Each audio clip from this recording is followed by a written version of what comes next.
हरि ओम. पूजनीय स्वामीभक्त डॉक्टर सुषमाताई वाटवे यांनी लिहिलेल्या स्पर्श परिसाचा या ग्रंथमालिकेतील पहिल्या भागाचं वाचन आपण ऐकत आहोत. आज यातील प्रकरण 3 सद्गुरू माझा माय बाप याचा भाग 6 ऐकूया.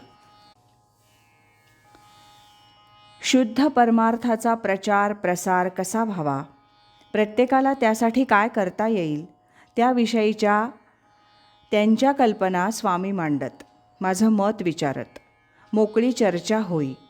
त्यातील स्वामींचे काही विचार या प्रकरणात घेतले आहेत, ते आता आपण ऐकूया. आमचा संसार हा भगवंताचा संसार.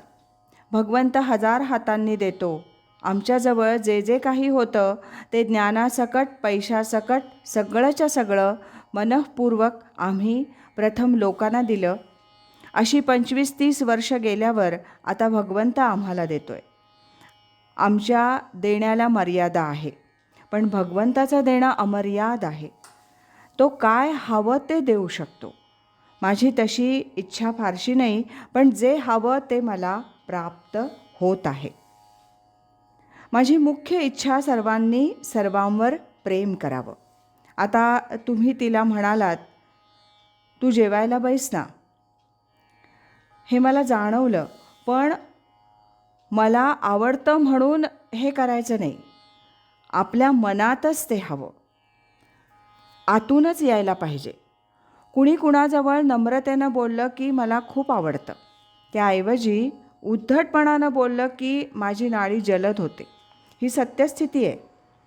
असं म्हणतात, कुठेही असो कुणी असं बोललं तर मला त्याचा त्रास होतो. म्हणून मला वाटतं सर्वांनी प्रेमानं असावं, नम्र असावं, आनंदात राहावं. आपलं आयुष्य किती आहे हे सांगता येत नाही, म्हणून आपलं काहीही या जगात नाही हे पक्क लक्षात घ्यावं. आहे तितुके देवाचे असं जर कुणाचं असेल तर त्याचं सारं जीवन आनंदरूप झाल्याखेरीज राहणार नाही. पण ही साधी सोपी शिकवण संत अनादिकालापासून सांगत आले, पण जगात कुठे अडतं हे कळतच नाही. शिशुपालाचं काय अडलं होतं म्हणून त्यानं भगवंताशी वैर धरलं हे कळायला मार्ग नाही. ही प्रत्येकाची प्रकृती, ते काय जन्मजन्म करत आले, त्याचा हा परिणाम म्हणा, काही म्हणा, पण हे असं आहे. या पहा, सरलाताई आल्या. या अशा समोर बसा. सौ सरलाताई आल्या. खुर्चीवर बसलेल्या स्वामींच्या चरणांवर मस्तक ठेवून नमस्कार केला आणि स्वामींच्या समोर खाली मांडी घालून बसल्या. डोळे मिटून घेतले. ध्यानाच्या स्थितीत शांत बसल्या. थोड्याच वेळात डोलू लागल्या. स्वामी प्रसन्न मुद्रेनं कौतुकानं त्यांच्याकडे पाहत होते. मग तिथं असलेल्या इतर साधक मंडळींकडे बघून म्हणाले, सरलाताई उन्मनावस्थेमध्ये गेल्यात. आता घरी जेवण करण्याची पंचायत झाली. या जर अशाच ध्यानात रंगून गेल्या तर घरी काम कोण करणार. स्वामी बारीक डोळे करून सरलाताईंकडे रोखून बघत आहेत. कधी आपल्या दृष्टीनं, कधी स्पर्शानं स्वामी हळूहळू शक्ती संक्रमित करत एकेका व्यक्तीला ध्यानाची गोडी लावत असतात. आज सौ सरलाताईंचा भाग्याचा दिवस उजाडला. त्या उन्मनावस्थेमध्ये गेल्या. स्वामी म्हणाले, या सरलाताई सारख्या माझ्या मागे लागल्या होत्या. यांना केलं त्यांना केलं, एक एक व्यक्ती उन्मनावस्थेत गेली, मग मला का नाही. पण जर क्रिया जास्त झाल्या तर त्यांना या वयात त्या सोसणार नाहीत.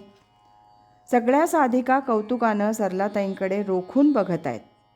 सरलाताई ध्यानमग्न आहेत. स्वामी त्यांच्याकडे रोखून बघायला लागल्यावर सरलाताई जास्तच डोलू लागल्या. स्वामींनी क्षणभर डोळे मिटले. मग डोळे उघडून ज्ञानेश्वर महाराजांच्या आणि स्वामी स्वरूपानंदांच्या प्रतिमेकडे पाहिलं. तेवढ्यात काही मुलं स्वामींच्या जवळ नमस्काराला आली. त्यांचा धक्का सौ सरलाताईंना लागला. त्याबरोबर स्वामी एकदम कळवळून म्हणाले, अरे अरे धक्का लावू नको त्यांना. जरा वेळानं स्वामी म्हणाले, सरलाताईंचं मन अगदी निर्मळ स्वच्छ आहे, म्हणून त्या चटकन उन्मनावस्थेत गेल्या. इतरांना वेळ लागतो. मी अनेक प्रकारची कामं करतो ते तुम्ही पाहता. गेली 2 वर्ष तर तुम्ही इथे समोर केंद्रातच राहत असल्यामुळे मला अगदी जवळून पाहता. तत्पूर्वी तुम्ही तुमच्या घरी राहून आमच्याकडे दुकानात, घरी येत होतात. सत्संगात, प्रवचनात, सर्व ठिकाणी तुम्ही मला पाहिलं आहे. अगदी लहान मुलांपासून ते 80 वर्षांच्या त्या डॉक्टरांपर्यंत सर्व मंडळींचं माझ्यावर प्रेम आहे. त्या डॉक्टरांनी तर माझी आठवण काढत माझं नाव घेत प्राण सोडला. म्हणजे या सर्वांच्या अंतःकरणात मी जाऊन बसलो. याचं काय कारण? तर स्वार्थनिरपेक्ष सर्व कामं माझ्याकडून झाली. मी माझ्यासाठी एकही गोष्ट केली नाही. सर्व केलं ते लोकांच्यासाठी, आणि लोकांसाठी करत असताना आपला स्वार्थ व्यापक होतो आणि परमार्थ आपोआपच साधतो. आज इथेच थांबूया. यानंतरचा 7वा भाग आपण उद्या ऐकूया.